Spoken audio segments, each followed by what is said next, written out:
Assalamualaikum warahmatullahi wabarakatuh. Memasuki episode ke-88, tema yang saya bahas adalah format-format metode studi Islam. Pak Mukti Ali mengatakan bahwa Islam merupakan suatu agama yang membentuk suatu masyarakat dan peradaban. Untuk mempelajari dimensi ini, metode sejarah dan sosiologi harus dipergunakan dalam kajian Islam. Dua metode ini dipandang oleh Pak Mukti Ali sebagai metode yang tepat dalam mengkaji masyarakat dan peradaban Islam.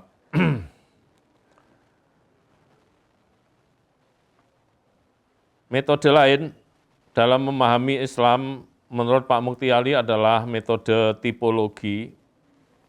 Metode ini oleh banyak ahli sosiologi dianggap objektif karena berisi topik dan tema yang diklasifikasikan sesuai dengan tipenya, lalu dikomparasi dengan topik dan tema yang memiliki tipe yang sama. Jadi pelaksanaan dari metode ini semacam membuat satu kategorisasi, bahkan lebih spesifik tadi tipologi. Nah, membuat pemetaan tipe-tipe dari, kalau pemikiran objeknya ya tipe-tipe pemikiran Islam. Sehingga melahirkan beberapa tipe pemikiran Islam, di mana masing-masing tipe itu memiliki karakteristik sendiri yang bisa dibedakan dengan tipe-tipe lainnya. Kemudian Fazlur Rahman menawarkan metode penafsiran Al-Quran yang disebut double movement, yaitu pertama memahami Al-Quran sesuai dengan konteksnya, yaitu situasi, kondisi di sekitar turunnya ayat-ayat suci Al-Quran itu. Kemudian yang kedua, membawa fenomena-fenomena sosial dalam naungan tujuan Al-Quran. Maka metode ini sesungguhnya menggabungkan pertimbangan luar dan pertimbangan dalam. Di mana pertimbangan luar berupa konteks turunnya Al-Quran itu ikut dipertimbangkan, sementara pertimbangan-pertimbangan dalam, yaitu berupa tujuan Al-Quran itu sendiri. Sehingga diharapkan dengan demikian mampu menampung pemahaman-pemahaman Al-Quran yang makin holistik, makin terpadu karena mengawinkan antara pertimbangan dalam dan pertimbangan luar tadi. Selanjutnya Muhammad Arkon memberikan tawaran metode hermeneutik, semiotik, dan kritik historis, yang mana Arkon diketahui memang sangat gigih untuk mengembangkan dan mensosialisasikan metode-metode tersebut di dalam kajian Islam. Meskipun dalam beberapa kasus Arkon banyak, mungkin bagi orang Islam yang kurang sadar, banyak merasa tersinggung dengan pernyataan-pernyataan Arkon terhadap tradisi keilmuan Islam itu sendiri. Berikutnya, Rahtikawati dan Rusmana secara tentatif mengklasifikasikan posisi semantik sebagai berikut. Yang pertama, semantik sebagai bagian dari tafsir al-lughawi atau tafsir bercorak kebahasaan. Yang kedua, semantik sebagai bagian dari tafsir tematik atau tafsir maudhu'i. Sementara yang ketiga, semantik sebagai metode independen yang bisa dipergunakan sebagai pesan analisis.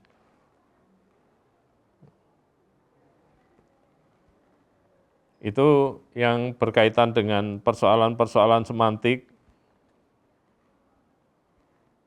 kaitannya dengan kajian terhadap tafsir Al-Quran.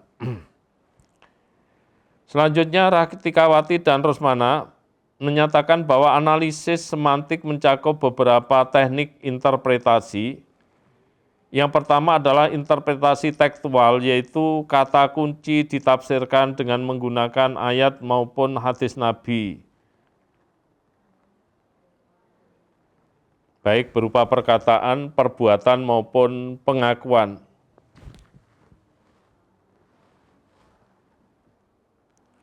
Kemudian yang kedua, interpretasi linguistik, ayat-ayat Al-Quran yang berkaitan dengan kata kunci ditafsirkan menggunakan pengertian dan kaidah bahasa.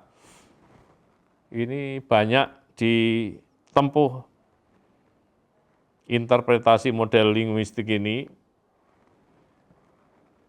baik dari sudut nahwu, shoroh, balaghah, dan lain sebagainya, yang memang itu bisa menghasilkan informasi-informasi baru terkait dengan pernyataan-pernyataan dalam Al-Quran. Yang ketiga, interpretasi sistematis, yaitu pengambilan kandungan ayat didasarkan pada kedudukannya dalam suatu surat atau kedudukannya di antara ayat-ayat sebelum dan sesudahnya. Jadi model interpretasi ini dengan mencermati posisi-posisi ayat yang diapit oleh ayat yang lain untuk mengetahui alur pernyataan suci dari Tuhan secara lebih lengkap. Kemudian yang keempat, interpretasi sosiohistoris, yaitu penafsiran data menggunakan data sejarah yang berkaitan dengan kehidupan masyarakat Arab dan sekitarnya ketika Al-Quran diturunkan. Dan ini penting karena juga bisa membantu memahami ayat-ayat Al-Quran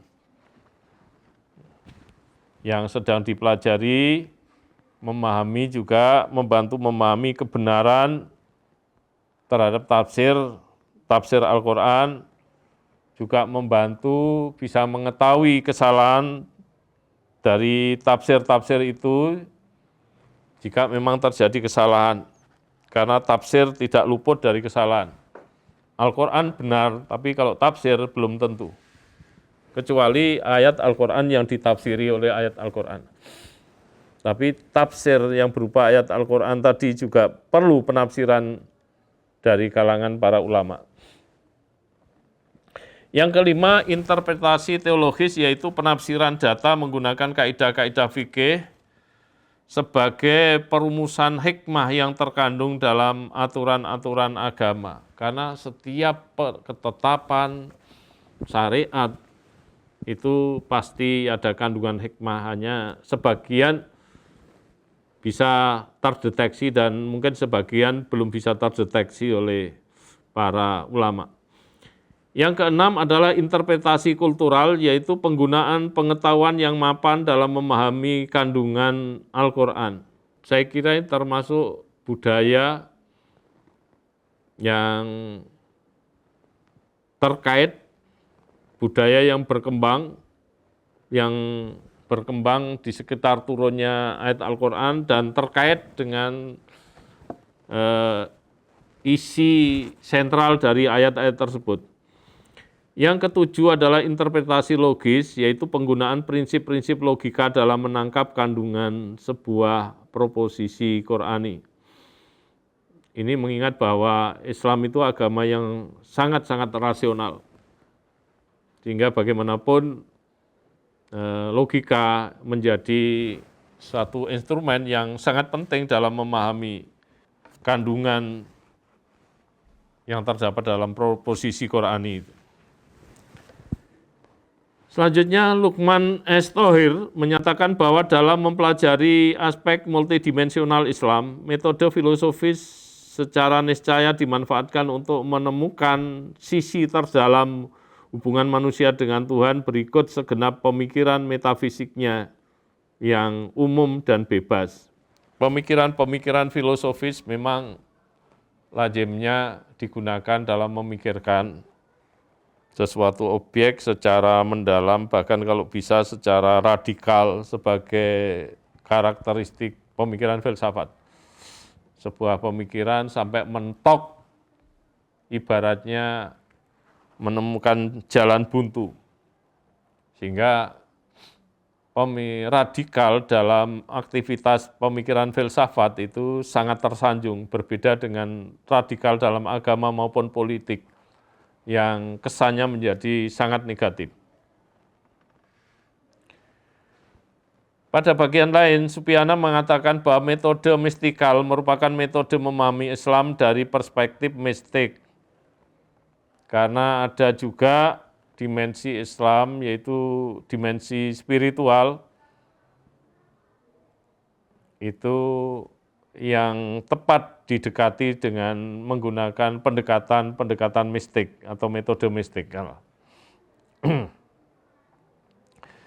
Selanjutnya Pak Jumarti Azra menyatakan bahwa kajian-kajian tarekat pada masa lampau membutuhkan metodologi historis, sedangkan kajian tarekat kontemporer membutuhkan pendekatan antropologi dan sosiologis. Jadi ada pergeseran studi tentang tarekat zaman dulu dengan sekarang. Zaman dulu lebih menekankan pada metodologi historis, berarti mengkaji suatu peristiwa-peristiwa yang diperankan oleh manusia. Sementara kajian tarekat kontemporer membutuhkan pendekatan antropologis dan sosiologis. Pendekatan antropologis menekankan pada jaringan nilai, sementara pendekatan sosiologis lebih menekankan pada jaringan peran, yang mana keduanya sangat erat karena antropologi berasal dari sosiologi. Kemudian Catherine Keong menyatakan bahwa fenomenologi agama sebagai sebuah metode berakar pada gagasan fenomenologis. Metode fenomenologis digunakan para sarjana aliran agama Wissenschaft karena ingin mendasarkan pemahaman agama pada empirisme.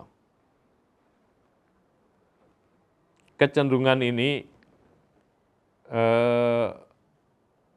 diakui dan diduga sangat kuat merupakan pengaruh dari aliran positivisme yang menempatkan pertimbangan empirisme sebagai pertimbangan yang sangat kuat.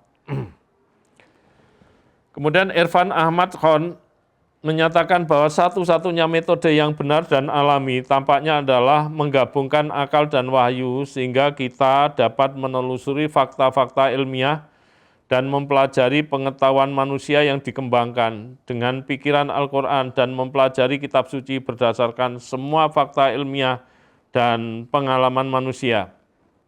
Jadi ini menjadi kecenderungan sebagian filosof Islam yang diawali oleh Al-Kindi, kemudian diikuti oleh kalangan filosof Ikhwanus Sofa, Ibnu Bajjah, Ibnu Rus, Ibnu Tufail, yang merupakan penerus dari Al-Kindi dalam menselaraskan antara agama dan filsafat atau akal dan wahyu.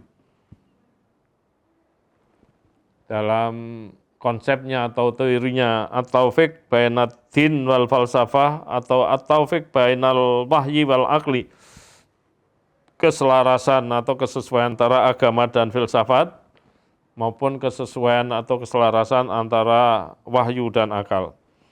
Selanjutnya Khan menyatakan bahwa keempat metode yang sangat biasa digunakan sekaligus adalah metode empiris, rasional, intuitif, dan wahyu.